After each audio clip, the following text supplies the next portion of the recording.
Okay, live. Phil Goyat here, looking at Empires of the Millennium. And in this video stream, we're going to meet the Byzantine Empire.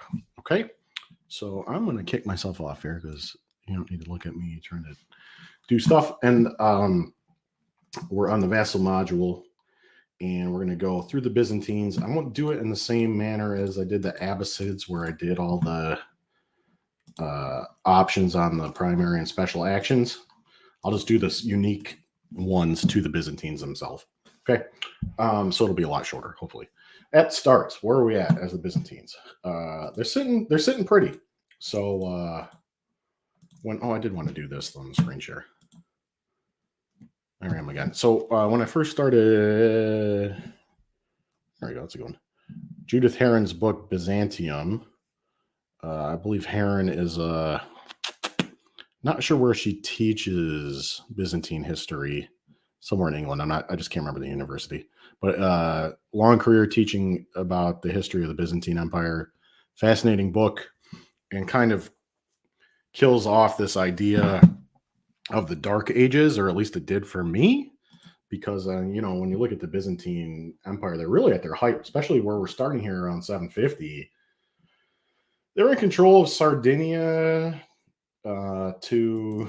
They've started kind of making inroads in Friuli, all of southern Italy, the Dalmatian coast, Greece itself, Crete, Cyprus, all of Asia Minor, pushing into the border of the Middle East into Syria, and they've started kind of probing Eastern Europe as well, right?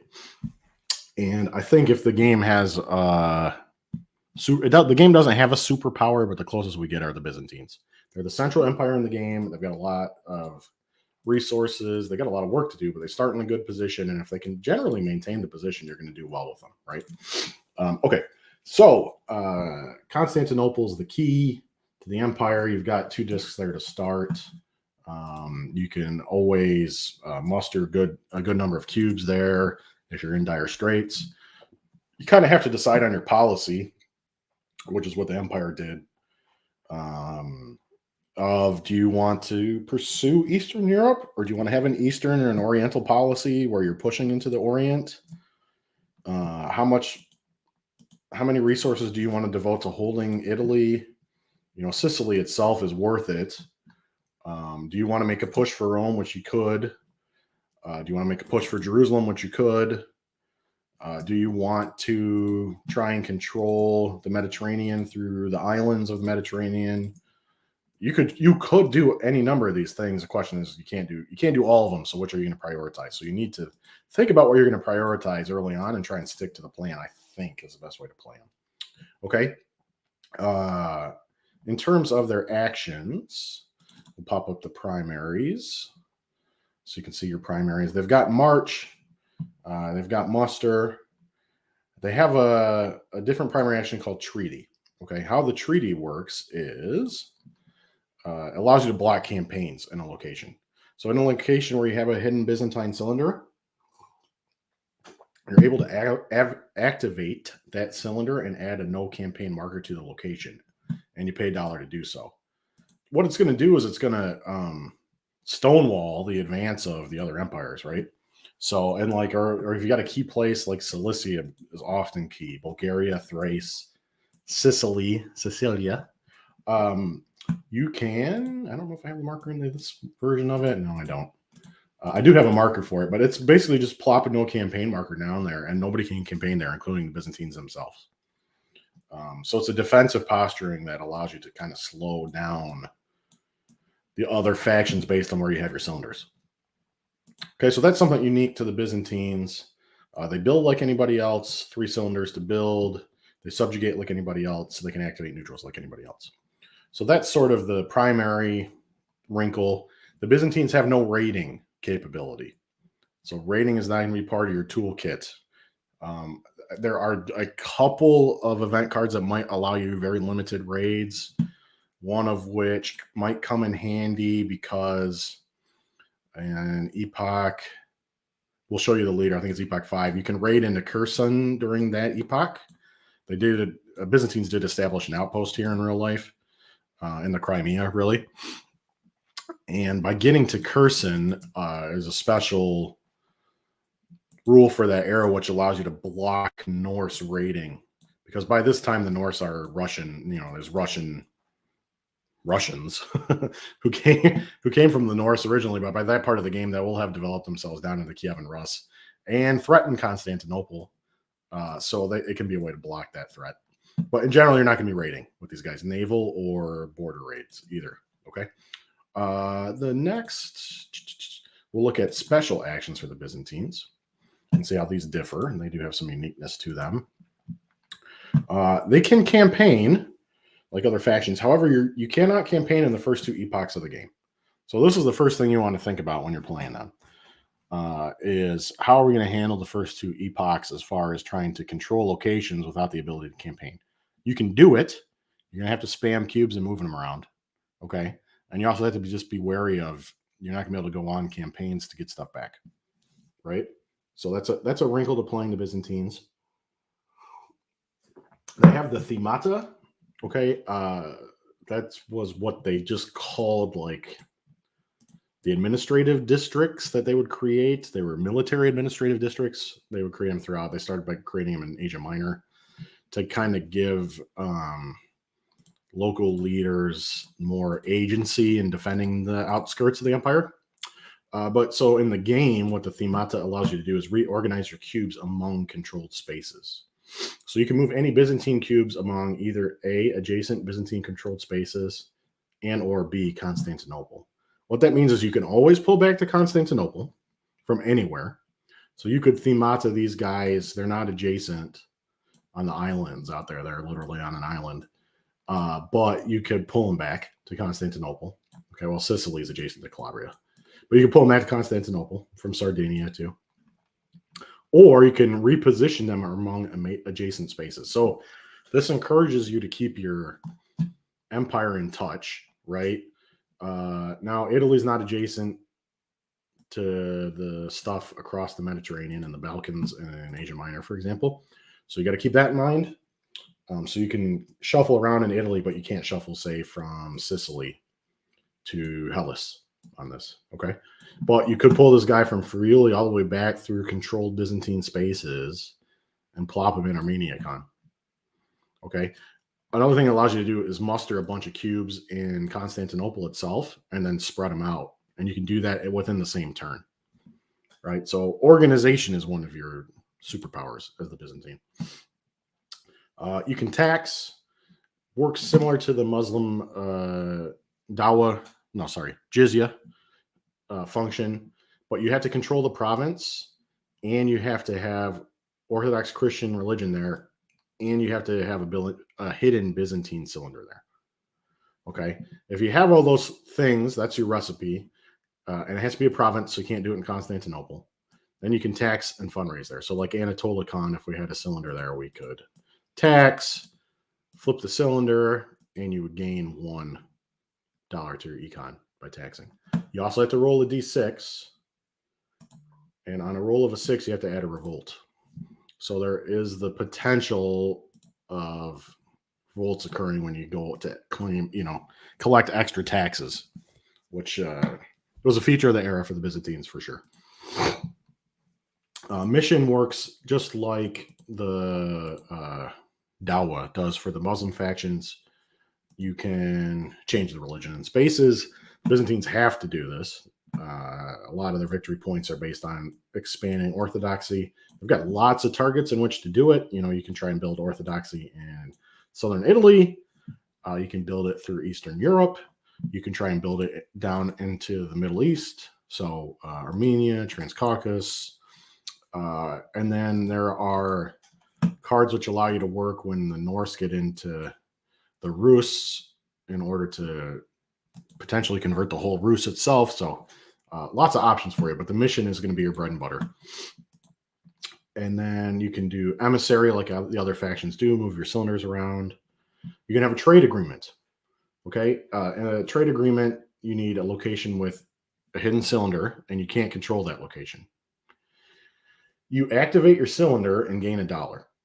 Okay. If another empire, so non-neutrals, control a location, they lose $1.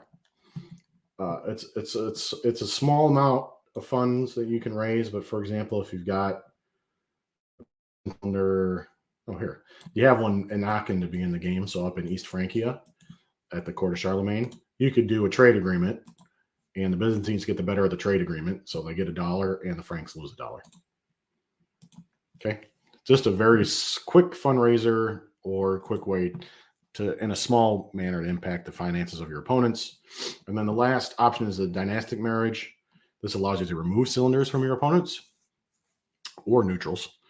So if you have any location on the map where you have a hidden cylinder and there's another cylinder there, you can activate your cylinder and remove the opponent's cylinder. So this is similar to the Dawa that the Muslim factions can do. However, you don't get to gain another piece, so it's not as strong. But you can activate, say, this Byzantine diplomat in Syria and essentially convert a local lord into Byzantine by removing the other cylinder. Okay, so those are the actions you're going to have available to you. Put this guy back. And now let's look at the leaders and see how those are going to impact your play. First two epochs, you have the iconoclasts. We'll put them both up because they have the same special. Epoch 1, Epoch 2, and the specials that they cannot campaign, like we talked about. Epoch 1, you start at a height, and you want to try and control pretty much everything that you hold. If you expand one more space, you control 15 plus. If you flip one more location to Orthodox religion, you get 9 or more Orthodoxy. 3+ cylinders outside Orthodox. What that means is you want to be conducting religious missions instead of playing it safe. So like the cylinder in Rome is in a Latin province, so that would count as 1. The cylinder East Francia is in a Latin province, that counts as 2. And the cylinder in Syria is in a mixed province, that counts as 3.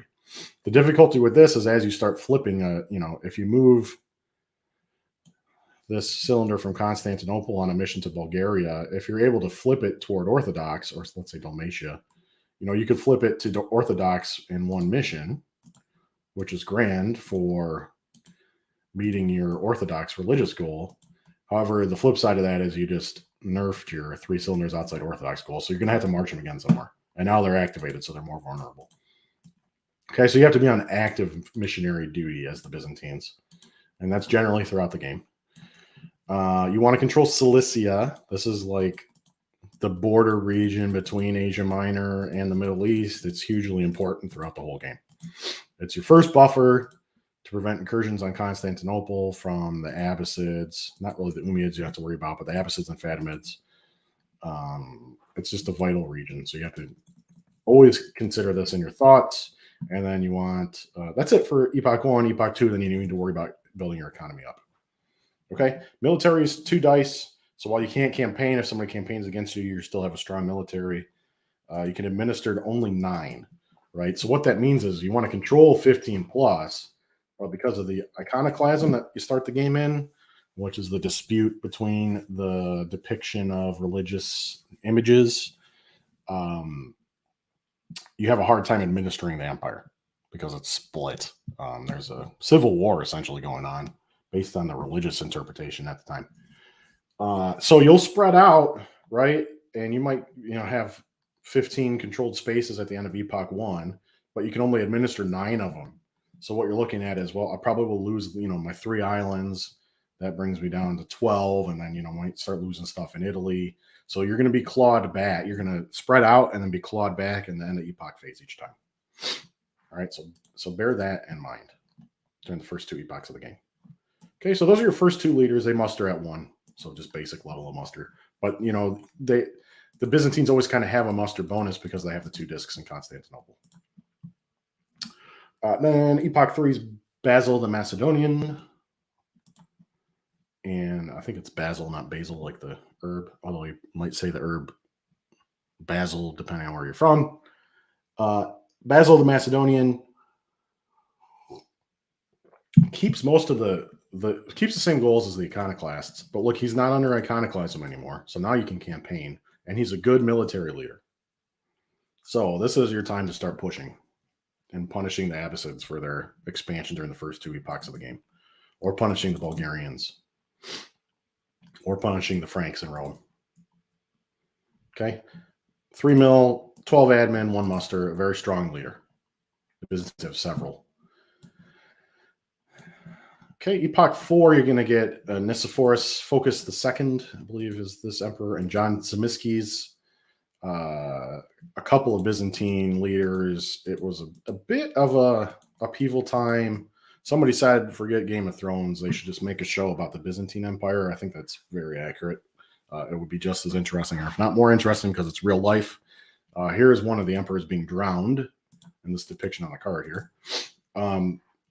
People are being blinded constantly. Anyway, so again, control 12 plus, Orthodox and 9 plus. You want to control Cilicia still, but now you want to be expanding and controlling Bulgaria and holding Sicily, which gets harder to do as the game moves on because the other empires are expanding in those directions as well.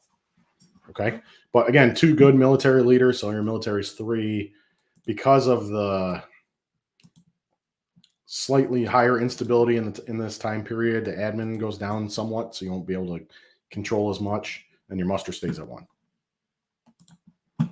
And then in your 5th epoch, you've got Basil. I think he's maybe Basil II, but I like his nickname, the Bulgar Slayer, so I put it on the card. Basil the Bulgar Slayer. Basil can conduct naval raids from Constantinople into Kherson, so he can go backwards along this route with the 4 here. So you can get cubes across the Black Sea into Kherson this way. And then once you've established Byzantine control of Kherson, it prevents raiding for the remainder of the game into Constantinople. Okay, so you want to bear that one in mind. Gives you an extra goal, essentially, in the 5th epoch. You want to control Bulgaria still, and then be pushing to Armenia and Sclavenia, which is kind of land of the South Slavs. I wasn't quite sure what to name this region, so I went with that. It was the lands of the Balkan Slavs, basically. And then Orthodox, Econ, and then you want to be mindful of revolts in Constantinople. By this point of the game, there's more cards which can add them, so you have to be careful with that. Military rating's fine at 2, still strong. You have a good admin at 12, so he's a perfectly fine leader. You can still accomplish a lot with him. Epoch 6, you get the Empresses, Zoe and Theodora. These were empresses who kind of held sway in the empire for a long period of time, including a period of time where the 2 of them ruled jointly as empresses. And then Zoe ruled on her own as empress for a while. And then also they had their own children, husbands, subsequent husbands on the throne. They were doing things like blinding their children so that they couldn't retake the emperor's seat. So their special is that at the start of Epoch 6, you can add any number of revolts you want to Constantinople, and then at the end of Epoch 6, you can remove that same number. Why in the hell would you want to do this? Well, the idea is that if you're in a good spot in Constantinople at the start of the epoch, where you could do a subjugate, you might have 2 cubes there. Well, I can take on 2 revolts if I have 2 cubes there, because I'll just subjugate once. It'll cost me $1, and I'll remove those revolts, right? And then at the end of the epoch, let's say the other factions have started dumping revolts into Constantinople, you get to remove 2 more at the end of the epoch if you decided to add 2 there at the beginning. Okay. You want to control Dalmatia, Dalmatian coast. This is kind of actually when the full-born settlement of the Byzantines and Dalmatians happened, I think. Orthodoxy, you need to be gaining, so up to 11 now. You want money, and you want to add a 3rd disc somewhere. There are a lot of options, but Thrace is a good one. Hellas is a good one. Military might goes down. Admin goes down, and muster rating goes down. So it was a topsy-turvy time, and you're going to have a harder time getting stuff accomplished in 6. The Byzantines. Epoch 7 is Alexios I Komnenos, the Byzantine emperor who called in the West, right? So Komnenos was the guy who asked the Franks, or asked the Pope to make a call to bring order back, Christian order back to Asia Minor, because at this point the Byzantines they had trouble at home. There was trouble in Constantinople, so no revolts in Constantinople is one of your goals. And also the Turks were at the gates, at this time. Okay. He could fight, so military rating is a 2, but administration rating is only a 7. The empire is going to shrink. The empire is going to shrink, and in Epoch 7, you're also going to have adventurers from all over pouring in. And then by Epoch 8, everybody's going to be there. This is the first Crusade epoch. The Comnenemos went on to found a dynasty, which was a pretty strong dynasty and lasted for the next 100 years or so and pushed the Turks out of Asia Minor for a time before the Ottomans came back. But same deal. You want no revolts. You want to keep spreading orthodoxy. You need to go up to 4 discs now and hold your control of Bulgaria, Armenia, not Armenia Khan, but Armenia itself and Cilicia. Same military ratings too. Admin rating goes up. So the Byzantines don't necessarily have a bad leader, and they have a good position at start, and they have some good capabilities. The question is, what are you going to focus on, and how are you going to help them maintain that focus throughout the game? Okay, so that's the Byzantines. I did that one in 20 minutes, which is better than the 40-minute Abbasid one, and we'll try and chop down the next one as well. But I hope that was helpful.